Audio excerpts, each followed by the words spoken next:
Buffet খাওয়াটা কি আসলেই লস প্রজেক্ট? চলেন দেখে নিই। Hey guys, Assalamu alaikum, it's me Noor. Hope you all are doing well and today's video is for my all fan followers যারা আমার video like করেন।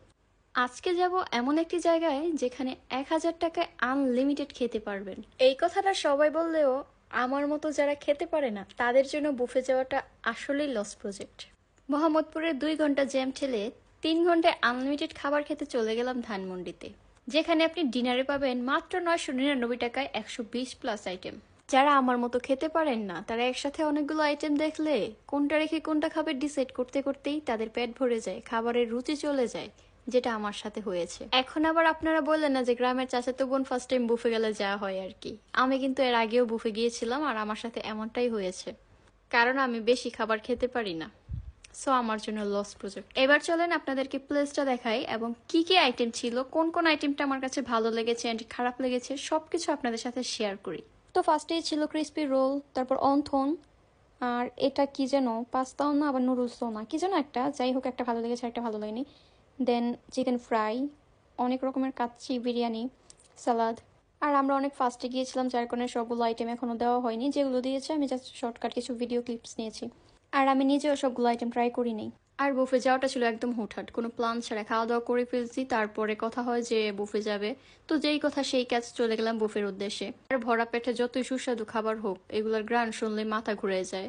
আমার তো এত খাবার দেখা পেট ব্যথা শুরু হয়ে গেছে, কোনো কিছুই খাইতে পারিনি। যেই সব খাবারগুলো আমার অনেক খাবার ইচ্ছা ছিল ওইগুলোর সামনে আমি যাইতে পারিনি, গ্রানটাই কেমন যেন লাগছিল, পুরো মাথা ঘুরাইতেছিল।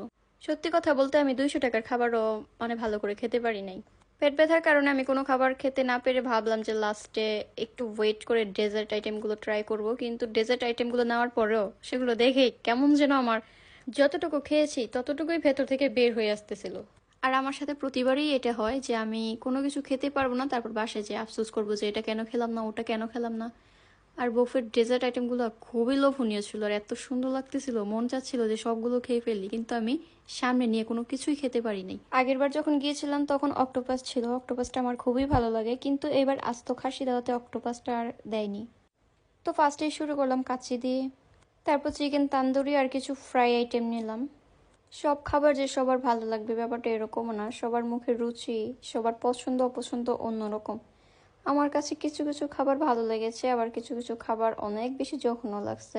অনেক বড় বড় ফুড ব্লগারদের দেখে এমনভাবে খাবারের রিভিউ করে, না জানি কত টেস্টি হবে। আসলে ফুড ব্লগারদের খাবারের রিভিউ দেখে কখনো খেতে যাওয়া উচিত না। যদি আপনার রুচিতে আসে, আপনার খেতে ইচ্ছে করে, তবেই যাবেন। কখনো কোনো ব্লগারদের রিভিউ দেখে খেতে যাবেন না। তো আগেরবার যখন কাঁকড়া নিয়েছিলাম খাওয়ার জন্য, সেটা আমার কাছে খারাপ লেগেছিল, রুচিতে আসতেছিল না। এইবার অনেক ইন্টারেস্ট নিয়ে খাবার ট্রাই করলাম, খেলামও, কিন্তু খাওয়ার পরবর্তীতে আর আমার ভালো লাগছিল না। কারণ কোনো খাবার যদি রুচিতে না আসে তবুও সেটা জোর করে খেলে অসুস্থ বোধ হয়, যেটা আমার সাথে হয়েছে। দেন ফ্রেঞ্চ ফ্রাই, চাউমিন এগুলো ট্রাই করলাম। নর্মালি ফ্রেঞ্চ ফ্রাইটাই আমার কাছে ভালো লেগেছে। আর এটা মেবি হোয়াইট চাউমিন, ক্রিমিভাবে রান্না করছে, আমি সঠিক নামটা খেয়াল করি নাই, দেখি নাই, তার জন্য বলতে পারলাম না। এটা আমার কাছে ভালো লেগেছে। আসলে একটা আইটেমকে বিভিন্নভাবে রান্না করে বিভিন্ন আইটেম বানানো হয়। আর আমার সবচেয়ে দুঃখের ব্যাপার হলো যে আমি একজন মোমো লাভার হয়েও বুফেতে গিয়ে মাত্র একটা মোমো খেলাম। এটা কি মানা যায় কোনোভাবে? যাই হোক, মোমোর টেস্টটা অনেক ভালো ছিল। তারপর আমি প্রায় 1 ঘন্টা রেস্ট নিই। 1 ঘন্টা রেস্ট নেওয়ার পরেও দেখলাম যে আমি খাওয়ার এনার্জি পাচ্ছি না। তখন কি করব, উঠে একটু ভিডিও ক্লিপস নিলাম, কিছু ছবি তুললাম। তারপরে এই সাইডে ছিল ড্রিঙ্কস আইটেম আর ফুচকা আইটেম ছিল। তো আমরা কিছু ফুচকা নিলাম, যদিও আমি ফুচকা খাই নাই, ওরা খেয়েছিল, আমি জাস্ট ভিডিও করতেছিলাম। এখানে অনেক রকমের ফুচকা ছিল, তো সবগুলো থেকে জাস্ট একটা করে ট্রাই করলো। আমি একটা দই ফুচকা খেয়েছিলাম, সেটা আমার কাছে ভালো লেগেছিল। বরাবরই দই ফুচকা আমার ফেভারিট। ফুচকা খেয়ে ড্রিঙ্কস ট্রাই করলাম। এখানে প্রায় 4 রকমের ড্রিঙ্কস ছিল, আমার কাছে স্ট্রবেরিটা ভালো লেগেছে আর অরেঞ্জেরটা ভালো লেগেছে। তারপর আসি ওয়াফেলে। আগেরবার যখন গিয়েছিলাম তখন ওয়াফেলের জন্য লাইনে দাঁড়াতে হয়েছিল, কিন্তু এইবার ওয়াফেলের জন্য লাইনে দাঁড়াতে হয় নাই, খুব সহজেই পেয়ে গেছিলাম। কিন্তু ওয়াফেলের টেস্ট আমার কাছে ভালো লাগেনি। একটু আচার ট্রাই করি, আমলকির আচার, আচারটাও আমার কাছে ভালো লাগেনি। দেন কিছু ডেজার্ট আইটেম নিয়ে আসি খাওয়ার জন্য, কিন্তু জাস্ট পুডিংটাই খেতে পারছি, বাকিগুলো আর খেতে পারিনি। তারপর আর কি, আরও 1 ঘন্টা ঢং করে ভিডিও করে সব শেষে কিছু ডাল আর ভাত নেই, এটাই আমার কাছে সবচেয়ে ভালো লেগেছে।